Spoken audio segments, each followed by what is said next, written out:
Hello everyone, I have just recorded the vocals for an entire album cover, so my voice might be a little shot, but other than that, this is Duncan Lievi, and this is the Payback 2020 review. First, the predictions roundup. Earlier, my prediction scores stood at 14 out of 21, and I got how many out of 1, 2, 3, 4, 5, 6, 7, 7 out of 8 correct. So I am now at 21 out of 29, I believe. Yeah, so the only match I got wrong was the one on the pre-show, the Iconics versus the Riot Squad. I thought the Iconics would win because just WWE likes the Iconics too much. But hey, they did the right thing. I was happy to be wrong in this case. So I'm glad that the Riot Squad got a victory, and maybe it's a sign for bigger, better spotlight for them in the future and for the women's tag team division. That said, the matches on the main card were very good, I suppose. Some of them, not all. Some of them were really disappointing, and one character direction is very intriguing. It is the obvious one. But hey, first off, Bayley and Sasha Banks versus Nia Jax and Shayna Baszler. So I'll be honest, I was not fully engaged while watching the match. I had work to do as well, side by side, but I was watching it sometimes out of the corner of my eye. But I saw the fact that they're actually doubling down on the final act of the story between Bayley and Sasha Banks, because there was the mock of Bayley mocking someone. Who was it? It was in front of Big E, and she was mocking... I think she was mocking Big E about the fact that some people are just meant to be tag team champions, and Sasha Banks was there just with the tag team championship. So that was an interesting little tidbit before the match. And then in the match itself, Bayley and Sasha lost after Shayna Baszler was put over really, really well. She's the one who got the decisive finish, and she's the one who got the victory for her team, for her disjointed, somehow still a team. And Nia Jax was also there in parts, but she didn't hinder this too much. So the match was alright. It was pretty good at times, but nothing to write home about. I'm glad that this was the finish, even though, personally, I would have wanted Bayley and Banks to hold on to the tag team titles, because, you don't want a non-team to win against the champions. It just reduces the allure and the value of tag team wrestling. If two people have been teaming up for a long time and they suddenly lose to two people who have never teamed before, it just makes you look very bad. So anyway, I hope this takes the story fully toward the conclusion, that being Sasha versus Bayley. I was hoping that this would be a WrestleMania program, and hey, it still could be, but I don't have my hopes up for that. And I know that given how well this angle has been booked so far, I have little doubt that they would at least book it reasonably well. That's it. Next up is Matt Riddle versus Baron Corbin. Another one I got right. But I wanted something else to happen. I wanted Baron Corbin to win, and then Riddle to get his win back. But I predicted that actually the WWE would not let that happen. They would want Riddle to get his first pay-per-view victory on his first pay-per-view match on the main roster. And he did. It was a decent match. I wouldn't say they have great chemistry, but one thing that entered my ears while watching and multitasking during this match was that Michael Cole referenced somebody. I'm not sure who, but he said that somebody said that Corbin is one of the greatest big men in the history of the WWE. Now that is not true. Not by a long shot. He might have one of the better finishers of any big man in the WWE. Better. Not best. But he is by no means even in the conversation yet. Anyone who said that? Michael Cole. Whoever he's referencing, that person did not believe, if he actually said that Baron Corbin is one of the best big men in the world. Michael Cole does not believe that. I don't believe that. Whoever wants us to believe that is full of crap. Anyway. So, the right person won. Just Baron Corbin, why is he there? He's a gatekeeper. And not even a good kind. He's not John Cena, that, oh, Kevin Owens beat John Cena and now Kevin Owens is a big deal on the main roster. No. Baron Corbin is the guy whom you beat because he's the heel. And he used to have completely go away heat, and then he improved a little bit. His heel work got a little better. But just missed opportunities in this match too. And where was Chad Gable? Where was he? Why did he not factor in? This could be really, really embarrassing for me because I was not completely engaged in the match either this time. This one, because I was mainly in it for the prediction and checking who won. It was way too late anyway. But I hope that Chad Gable was not actually there because I didn't see him, and I wanted him to be there. I wanted him to distract Riddle and give Corbin the win, or maybe even try to help Corbin get in the way, and then Riddle gets his victory to at least protect Corbin just a little bit. But then I should have known better, and I did. So because my official prediction was still Riddle, but I just want Corbin to be a little bit of a bigger deal on the main roster. He just isn't. Anyway, moving on. Big E versus Sheamus. I thought this match was plodding along a little too much. I did not want to see more of it. Big E is very charismatic, and I think in the beginning part of the show they showed a little clip with Big E saying, or rather responding to Miz's suggestion that Big E should be more serious and should let go of the bells and whistles and just be more serious in tone in promos. But then Big E retorted by saying that that's what they were trying to go against. They as in the New Day, were trying to always be themselves and prove the naysayers wrong, essentially. So, in that sense, Big E's work in the ring is just essentially the same. He is primed for bigger, brighter things soon, and he beat Sheamus because I knew Sheamus could take the loss. Sheamus is also now lower card heel. I fully want and also sort of expect him to enter the IC title picture, currently populated by champion Jeff Hardy, former champion that's still carrying the belt, Sami Zayn, AJ Styles. Yeah, that's so far. And so I want him to be in the conversation for that title now. Next match is Mysterios versus Rollins and Murphy. I'll be honest, I didn't see much of this match. Just some good character work by Rey Mysterio and Seth Rollins. Seth Rollins' character work has been probably the best stretch of character work in his entire career so far.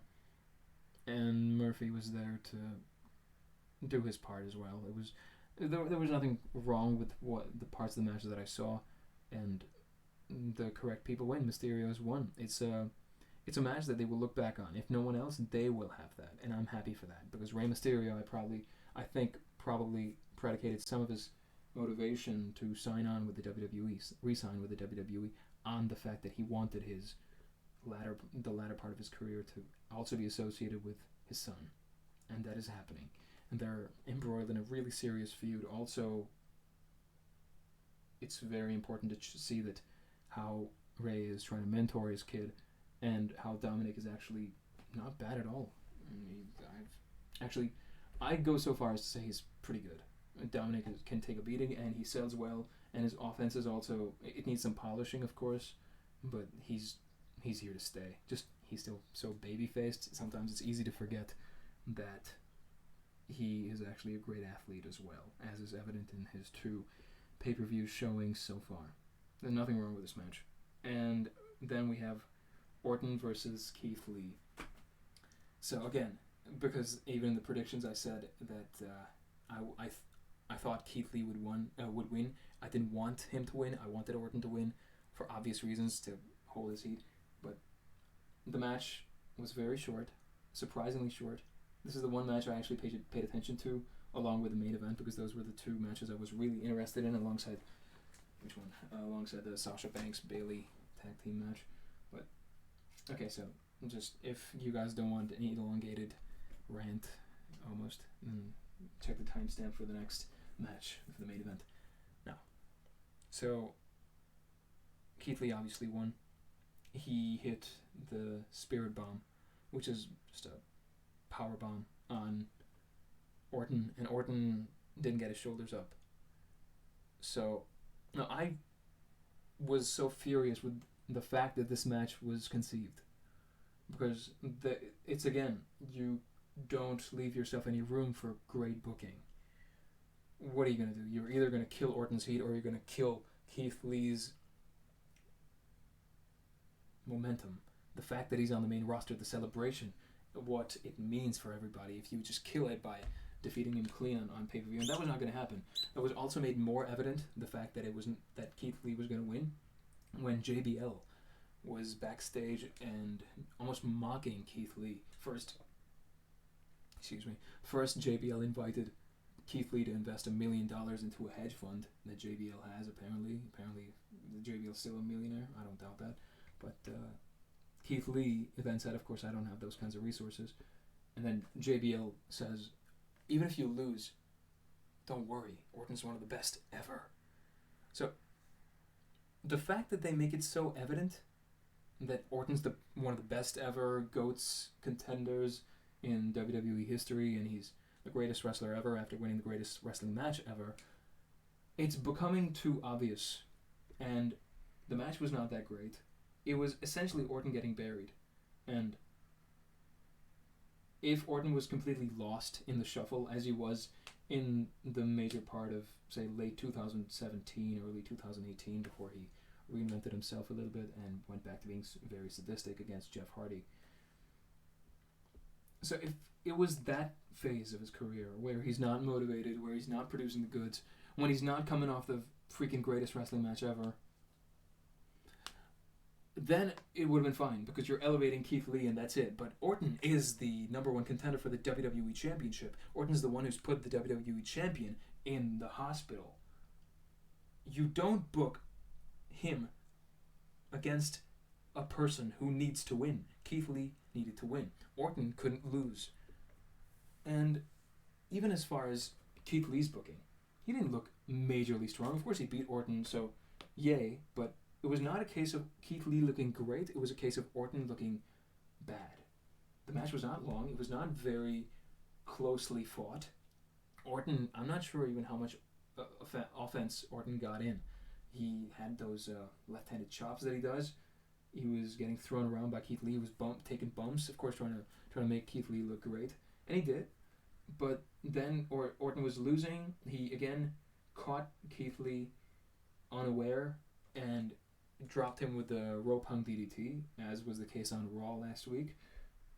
But that's it. And then Orton was calling for the RKO, couldn't get it. Keith Lee hits the Spirit Bomb. 1, 2, 3. So let me get this right. Keith Lee does not get to hit the Big Bang Catastrophe. Your 13-time WWE champion loses after a Spirit Bomb. The same person who Drew McIntyre could not beat clean or decisively. The same person whom Edge could not defeat properly in the greatest wrestling match ever. The same person who is punted and sent home. Edge, Christian, Big Show, Shawn Michaels, Ric Flair. So the same person loses in a 3, 4, maybe it's 7 maximum minute match to Keith Lee. So Orton is still part of the WWE Championship picture. Because, of course, he sent Drew McIntyre to the hospital after 3 punts. There's a lot with that there's a lot wrong with that sentence, too. It should be 1 punt and 1 punt only. The most protected finisher in WWE history. I'll do a separate video on that because that's how much it means to me. Magic in WWE is just gone altogether. The only thing that's remaining for us to see happen is Drew McIntyre kicking out of the punt after 1. Anyway, so Orton, after losing now, in my eyes, or in kayfabe, should not deserve to go up against Drew McIntyre because he lost against essentially a main roster rookie. I don't care how big a deal Keith Lee is supposed to be, but Orton's heat is gone. When Keith Lee had his hand held up high and his music was playing, horrible music was playing, and Orton was sitting looking intense and just regretting his performance in the match, presumably, I could feel his heat evaporate, his momentum go away.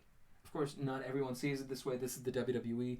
Wins and losses seldom mean anything, and you could see Orton coming back or being away. Maybe they have a match at Survivor Series, and then Orton beats McIntyre. That is also in the realm of possibility, but I want to take long-term booking seriously. And I wanted Orton to be looking great. Possibly even holding the title because McIntyre can win it back. All these champions you see, Cena, Orton, they have multiple championships. But anyway, I digress. Now that my problems with this match are done, I'm glad Keith Lee won his pay-per-view, main roster pay-per-view debut. I wish him all the best. Let's see how this storyline goes. I will begrudgingly still watch this. Anyway, then we move on to the last match of the evening, which is Roman Reigns versus The Fiend versus Braun Strowman.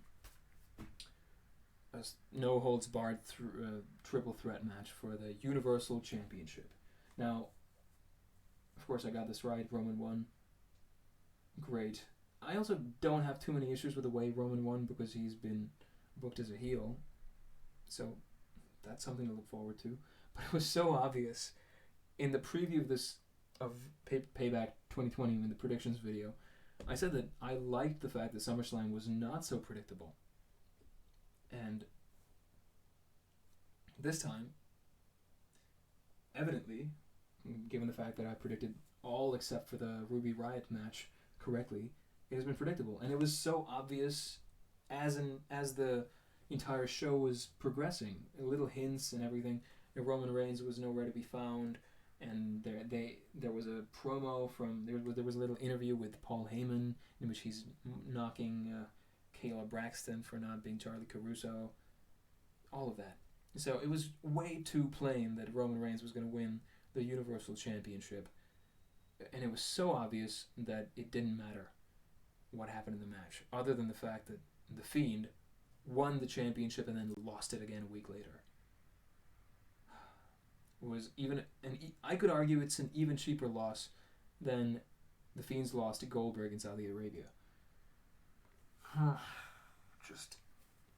would have preferred, as I said, I would have loved to be proven wrong because my official prediction was Roman Reigns. What I wanted to see happen was The Fiend winning because he got a lucky shot on Strowman and put in the mandible claw, and then Strowman is unable to do anything, and then 1, 2, 3, or just simple knockout, and then Fiend wins. And Roman Reigns is momentarily sidelined because of receiving the running power slam, or maybe Sister Abigail, or in today's WWE, 15 Sister Abigails, after which Roman Reigns is not stirring for, say, 2 minutes.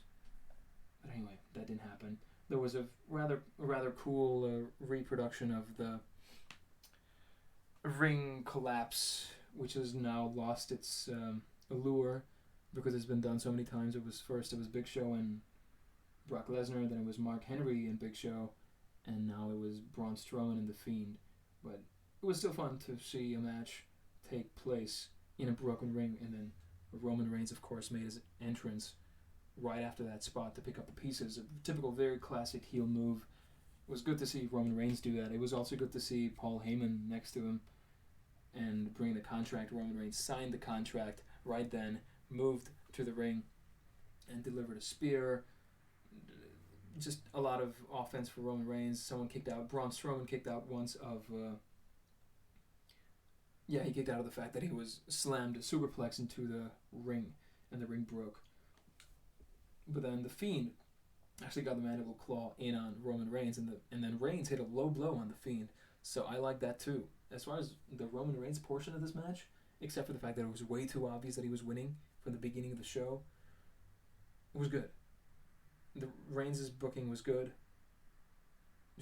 I'm sad for The Fiend losing his title once again, but he's still in the conversation because he's not the one who took the pin. Reigns, I think, speared Strowman and won the match. Strowman is just out of the conversation. There was Alexa Bliss looking on, so I'm not sure how they're going to integrate her to the storyline, but just very, very predictable for me and not revolting. It's okay. It's a B- pay-per-view. And, let's see how they handle heel Roman Reigns as a Universal Champion. They also have to put a bit of stakes on because stakes to these championships and what they mean, because on one hand you have someone like Jeff Hardy, who's now won the Intercontinental Championship after a lot of ups and downs, and he's had to fight through them. There's emotional weight behind his wins now, even though they carried on with the drunk angle way too much. but they mean something because you know he's gone through things and he's beaten Sheamus. He's then overcome AJ Styles. So there's some weight behind that. I really like how the IC title scene is booked right now, or looking to be booked, how it's set up right now. Universal Championship is just... It doesn't mean much. It hasn't meant anything for a very long time. Especially... So, in a way, you could say that Roman Reigns, being Roman Reigns, elevates the title, but the title doesn't mean anything. It's almost as if Roman Reigns relinquished the title because of leukemia, and then we arrive at this moment. That's it. Because the Universal Championship, in the meantime, has meant absolutely nothing. Which also goes to show that Braun Strowman's insertion into the Universal Championship picture after Roman Reigns pulled out of WrestleMania just was the best thing possible, given the circumstances, but Braun Strowman is just such an unconvincing monster. He talks like this and tries to be very, I am the monster. Just doesn't get it to be convincing. I don't think of him as a monster. I think of him as someone who's very mean, who could obviously beat me up. Very intimidating look, but when he starts talking, it's so bad. It's just so bad. He had one good promo, I'm not even sure which one it was, but it was after he had gone bald, so it was tolerable. But in general, his speaking is so bad, and it shouldn't be. It really shouldn't be, but it is. So I'm not crying buckets because he's been sidelined from the Universal Championship picture, because let it be known, he also lost the title to The Fiend before Roman Reigns made his return at SummerSlam. So Braun Strowman has lost his title, and then he lost a rematch involving another guy who happened to make a return, and that other guy then won, being Roman Reigns. So I look forward to what lies ahead for The Fiend and Roman Reigns. Maybe The Fiend is the babyface now, isn't it?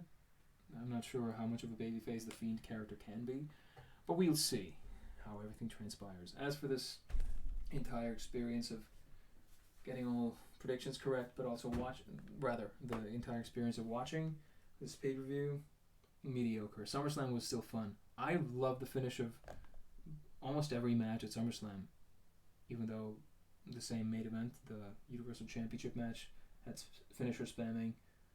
But anyway, the SummerSlam event was just overall very good. I think it was a B+, A- kind of show, and this is just a step down. I'll be watching Raw anyway tonight. Let's hope that goes well, and I'll see you soon. Hopefully, I'll be doing more of these. Till next time, this is Duncan Lievi from Lievi on Wrestling.